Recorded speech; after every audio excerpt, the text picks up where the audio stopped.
আকাশের নিচে মাটির কাছে প্রেমেরই এক পৃথিবী, ভালো লাগে রে সবই। বিরহাম হুমাক আমার আব্বা ইয়ানি সগীরা দেখা হয়নি, দরদ দেখা হয়নি, তবে কিছুদিন আগে আমার ওনার সাথে দেখা হয়েছিল। ওনার সাথে দেখা হলে উনি অনেক অ্যাপ্রিসিয়েট করেন। ওনার সাথে আমার কাজ হয়নি, তারপরে উনি যে চেনেন আমাকে বা উনি যে আমার গান শুনেছেন এগুলো জানলে আমার ভালো লাগে, কারণ ওনার মতো একজন ব্যস্ত শিল্পী আমাকে যে একটু খেয়াল করে এটাও আমার ভালো লাগে। এবং ওনার সাথে আমার কাজের সুযোগ হয়নি, হলে হয়তো ভালো লাগবে, না হলেও সমস্যা নেই, কারণ আমি ওনার কাজ দেখি, উনি আমার কাজ দেখেন। অভিনেত্রী শাকিব খান একজন ট্রিমেন্ডাস অ্যাক্টর। আমি একজন ট্রিমেন্ডাস অ্যাক্টরের সাথে যদি পর্দা শেয়ার করতে পারি এটা আমার একটা সৌভাগ্য হবে। তো আমি উইশ করি যদি কোনোদিন ভাগ্যে থাকে হবে, যেটা আসলে আমার জন্য টাইমে কনভিনিয়েন্ট হবে আর যেটা রিভিউ ভালো হবে সেটা দেখবো। সামনে আপনার কি কাজ আসছে? সামনে আমি টক শো করছি একটা, নাম হচ্ছে সেলিব্রিটি স্টার গসিপ, মাই টিভিতে। ওটা তো চলছে, দেখবেন, বিজ্ঞাপন আসছে, দেখবেন। সিনেমাও করব, তবে ওগুলো যেহেতু ফাইনাল হয়নি আমি বলছি না। সিনেমা বিষয়টা একদমই ভাগ্যের। দোয়া করবেন যাতে সুন্দর সুন্দর চলচ্চিত্রে অভিনয় করতে পারি। আমি শুধু সংকট, আসলে সবচেয়ে বড় সংকট আমি মনে করি সেটা হচ্ছে ইন্ডাস্ট্রি। মানে এটা তো একটা ইন্ডাস্ট্রি বলবো যে কি বলা যায় এটাকে, দাঁড়ান ভেবে বলি। এটাকে বলে হচ্ছে, হ্যাঁ মনে করছি, এটা হচ্ছে ইন্ডাস্ট্রির ইনফ্রাস্ট্রাকচারের সমস্যা। আপনার একজন প্রডিউসারকে বা একজন প্রযোজককে প্রফেশনালি বা প্রফেশনালিজম থাকতে হবে প্রডিউসিংয়ের। সে টাকা লগ্নি করবে, তার টাকা ফেরত আসতে হবে। একজনের অ্যাক্টরের প্রফেশনালি অ্যাক্টিং করতে পারতে হবে। একজন অ্যাক্ট্রেসের বা একজন হিরোইনেরও প্রফেশনালিজম থাকতে হবে। কারণ আপনার বান্ধবী বলে সে অ্যাক্ট্রেস তাহলে তো হলো না, প্রফেশনালিজম থাকতে হবে। বা আপনি টাকা দিচ্ছেন বলে আপনি নায়ক, তাহলেও তো হলো না, তার অ্যাকসেপ্টেন্সি থাকতে হবে। আপনার কাছে টাকা আছে, আপনাকে চিল মেরে আমি 2টা সিনেমা বানালাম, তারপর আপনাকে নিঃস্ব করে দিলাম, তাহলেও তো হবে না। আপনি যাতে একটা সিনেমা বানাতে এসে 10টা সিনেমা বানানোর অনুপ্রেরণা পান, এটা তৈরি করার দায়িত্ব আমাদের।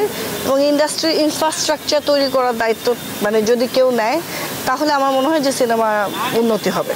অনেকেই আঙ্গুল তুলছে যে বর্তমানে শাকিব খান বাইরের আর্টিস্ট নিয়ে কাজ করছে, বাংলাদেশে আর্টিস্ট নিচ্ছে না, সেই বিষয়টা আপনি কেমনভাবে দেখবেন? বাংলাদেশি আর্টিস্ট নিচ্ছে না ব্যাপারটা তো ঠিক না, উনি মিলেমিশে কাজ করছে। ওনাদের বক্তরার বেশিরভাগই আমি যেটা ফিল করছি সেটা হচ্ছে এফডিসির পারফর্মারদের আসলে কমপ্লেইন যে শাকিব খান এফডিসির আর্টিস্ট নিয়ে কাজ করছে না। এফডিসি ধরেন বাইরের আর্টিস্ট মানে টিভির আর্টিস্ট নিয়ে কিন্তু কাজ করছে, বা ইন্ডিয়ার আর্টিস্ট নিয়েও কাজ করছে। উনি একজন ভালো অভিনেতা, উনি আসলে ভালো অভিনয় শিল্পীদেরকে এক্সপ্লোর করতে চায় আমার মনে হয়।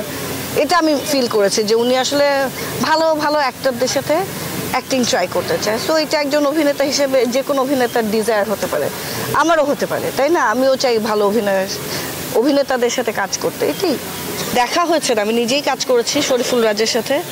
So he is a very good actor, এবং অ্যাক্টিং স্কিলটা একটা বিশাল বিষয়। যদিও একজন সুপারস্টার হওয়ার পিছনে শুধু অভিনয়ের দক্ষতা থাকলে হবে না বা ডান্সের দক্ষতা থাকলে হবে না, অনেক কিছু নির্ভর করে। তবে he is a very good performer. যারা ভালো অভিনয় করে প্রত্যেকের সাথে কাজ করতে ভালো লাগে। মোশাররফ করিম কেমন মানুষ হিসেবে, উনি কেমন? ভালো, ইন্টারেস্টিং, মজার। নিলয় আলমগীরের সাথে কোনো কাজ হয়েছে ইদানিং? তো নিলয় আলমগীরের ভালো নাটক, নিলয় যে প্ল্যাটফর্ম দিয়ে সুপার হিরোইনের মাধ্যমে বাংলাদেশের ইন্ডাস্ট্রিতে কাজ করা শুরু করেছে, ওই প্রোগ্রামের উপস্থাপিকা আমি ছিলাম অ্যাজ আ সেলিব্রিটি অ্যাক্টর হিসেবে তখন। তো তার পরবর্তীতে নিলয়ের সাথে আমার কাজ হয়েছে, বেশ ভালো অভিনয় করে। এই যে কয়েকদিন আগে দেয়ালের দেশ করলাম, এই যে শরীফুল রাজের সাথে, এটা আপনারা দেখেছেন, না দেখলে তো আপনারা মিস করেছেন। আর বললাম না, সিনেমার তো কথা হচ্ছেই, তো দেখবেন ইনশাল্লাহ যদি ভাগ্যে হয়।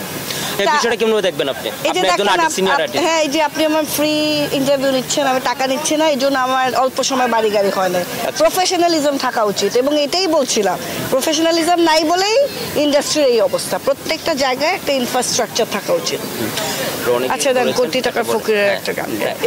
আকাশের নিচে মাটির কাছে প্রেমেরই এক পৃথিবী, ভালো লাগে রে সবই। মেঘেরই ওড়না, পাহাড়ি ঝর্ণা, ফুলের ওই সুরভি ভালো লাগে রে সবই।